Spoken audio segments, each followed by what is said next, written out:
Hey everybody, Mike Johnson for PWInsiderTV here, and well, old friend of the website, old friend of the internet, Tony Lewis, who is the founder and one of the main gurus of Strictly ECW.com, a now defunct website and fan movement that helped ECW, Extreme Championship Wrestling, grow into the national force. For those who don't know who Tony is, he led the campaign to get the company back on the Madison Square Garden network.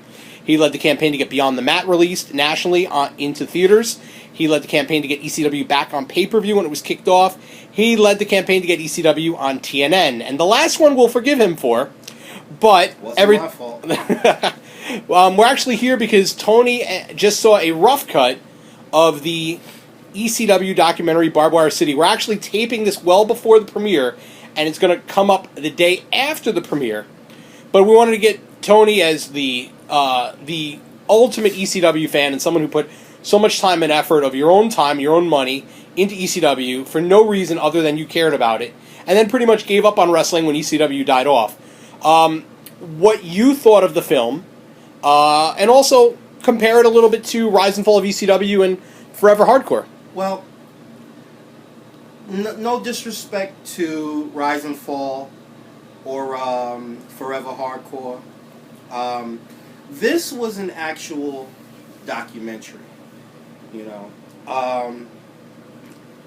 everything's balanced. Lot of film clips. It's not a collection of it's not like a timeline. It seemed like, you know, Forever Hardcore was kind of like a timeline, and Rise and Fall of ECW was like a timeline. This was, to me, it felt like an actual documentary.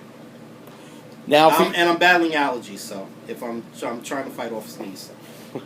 So, for yourself, what do you think were the high points of the film? Which, you know, we got to say you are featured in the film. There's the one documentary you were interviewed for, so you are in the film. But as an outsider watching it, you know, what did you like the most about it? Obviously, you know, ECW is something you held close to your heart, and you were a big part of ECW's history as well. So, you know, what were your favorite things that the film captured about ECW, and maybe even your experience of ECW? Wow. That's a good question. I'm not really prepared to answer that one.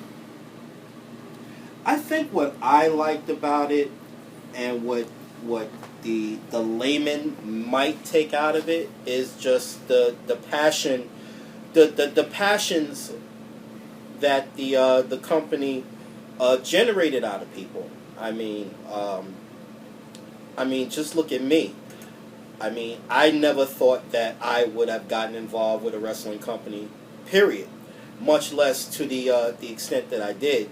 And ECW, it awoken those passions in people that maybe they didn't think they had, or lie dormant. I was dead as a wrestling fan. I used to be a staunch NWA, WCW fan, and I was dead. After it was a show that WCW ran at the Paramount Theater at Madison Square Garden in '93. I believe it was '93. And that killed it. That just killed my passion for wrestling. And ECW came along, and it reawoken everything inside of me as far as being. I felt like when I watched ECW, I was taken back to 1985 watching TBS, watching the Crockett's on TBS. I felt the way I felt when I first discovered wrestling. When I first discovered championship wrestling from Florida on the Spanish station out of New Jersey. I felt the same way. So, the film, obviously, rough cut was what we just saw. Mm-hmm. What were your emotions watching it, and when it was all said and done, did it pay proper tribute to ECW? I think the emotions that I have is it's a shame that it's gone. In one sense, but I think a running feeling that, you know, that I had coming down here, and we were talking about it on the way here. It's like everything happened the way it was supposed to happen. You know, not saying that it was destined for ECW to die, but everything happened the way it was supposed to happen. can't really get into what would have happened if ECW had survived, if they had even, held on for a couple of more months, what could have happened. We really can't dwell on that, So everything happened the way it was supposed to happen. It's just, I don't know. I don't know. Did the film pay proper tribute to ECW? Yes. Now, why would you say that? It just did. It was like I said, it was balanced. It was balanced. It told the truth. It told from both sides, warts and all. Listen, there were good things about ECW and there were bad things about ECW. Ultimately, it was a good thing,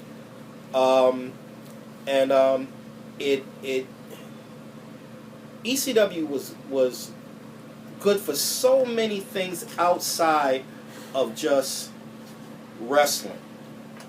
I mean, we've talked about this many times. What would your life have been like if not for ECW? I don't know, but I'm interviewing you. I know what my life would not be the same. I would not have the friends that I have today. It's just, ECW was a life-changing experience, and for that to be said about a wrestling company is unheard of. So yeah, it paid proper tribute. Oh, John Philapavage jumping in. Hey, how are you? Hey, it's nice to see you here. What are you doing in my studio? I don't know.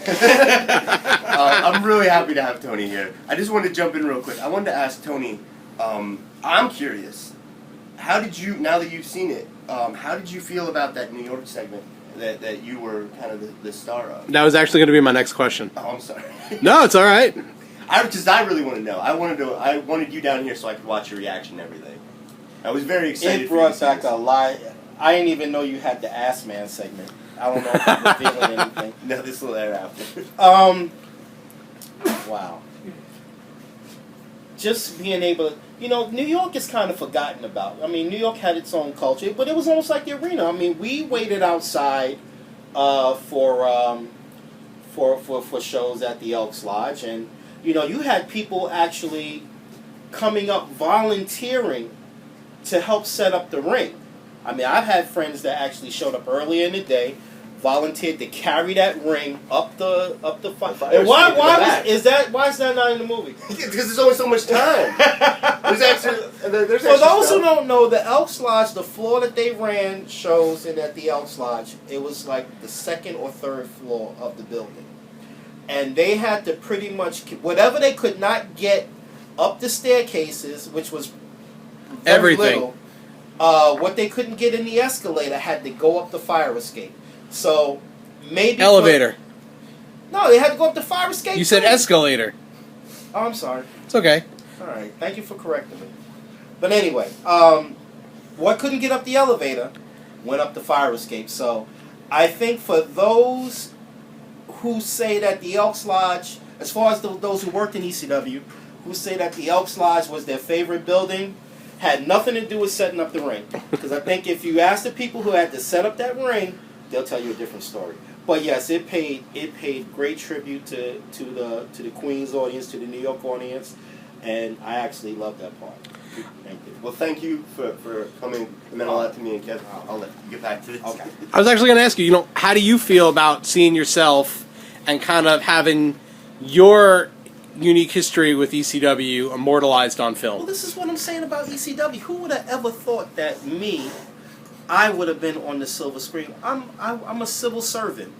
I've been working for the state of New York for the last 20 years. When did I ever think I was ever going to be on the silver screen? Never. Only because of ECW. And fine men like John Philapavage. Right. And Kevin Cannon. Well, I got two more questions for you. The first one, what do you think Paul would think of the film? Wow. Ultimately, I think Paul would like it. Ultimately. Maybe watching it first off, he might,